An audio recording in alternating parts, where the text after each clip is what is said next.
I found my wedding video. My mom had given a speech I'd never heard. The raw footage showed her telling 200 people my wife was temporary, and everything finally made sense. My wife Jessica and I have been married for 11 years. Last month, while cleaning my late father's storage unit, I found a box labeled Matthew Wedding 2013. 3 unmarked DVDs from our videographer. Dad had kept the raw footage. The first 2 discs were standard ceremony and cocktail hour. Then I loaded the third, my mom's speech. I remembered it being sweet, welcoming Jessica to the family, but this was different. The times showed 20 minutes before the edited version. The videographer had caught her practicing. Mom stood at the microphone, wine glass in hand, running through her words. To my son Matthew and his lovely bride Jessica, though I suspect this union may be temporary, we welcome her warmly for however long it lasts. I froze, rewound it, played it again. Mom continued practicing, her voice dripping with false sweetness. Matthew has always been impulsive with his choices, but perhaps this time will be different. We can only hope Jessica proves herself worthy of our family name. My hands started shaking. Then the camera panned slightly, catching my Aunt Linda nodding in agreement. My Uncle Frank chuckled. Several family members stood nearby, drinks in hand, smiling like this was perfectly normal. No one objected. No one defended Jessica. No one defended me. The speech continued. If this marriage lasts, wonderful. If not,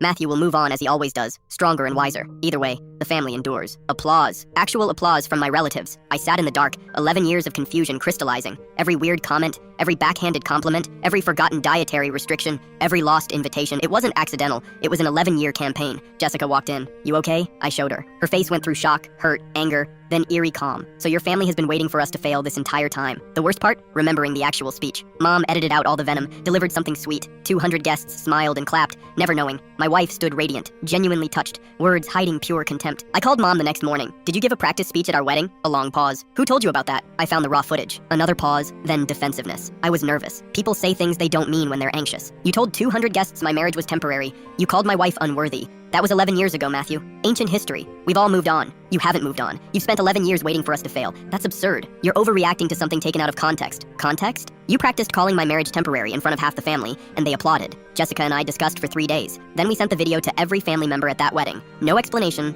just the clip. By evening, my phone exploded. Mom called 35 times. Aunt Linda texted about forgiveness. Uncle Frank claimed wedding jitters. My cousin texted, "This explains so much." The call that mattered came from my younger brother Ryan. I was 16. I remember that speech. I thought it was weird. I'm sorry. We hosted Thanksgiving. First time ever. Mom sent a card about this misunderstanding. I wrote back, "You spent 11 years hoping my marriage would fail. It didn't. We're done." Christmas invitations went out. We weren't included. For the first time, that felt like a gift. Jessica and I spent Christmas morning in pajamas, making pancakes. No performative warmth, no hidden barbs, just peace. Last week, Mom appeared unannounced. The family is worried. You've changed. You're right, I said. I changed when I realized you never believed in us. Her eyes filled with tears. I'm your mother. You can't cut me out over one mistake. It wasn't one mistake. It was 11 years of 1,000 small cruelties. You called my wife temporary and spent a decade trying to make it true. We didn't fail. You did. I closed the door. She stood there 5 minutes before walking away. That night, Jessica squeezed my hand. You okay? Better than okay. Finding that video didn't just expose my family. It freed us from people who never wanted us to succeed.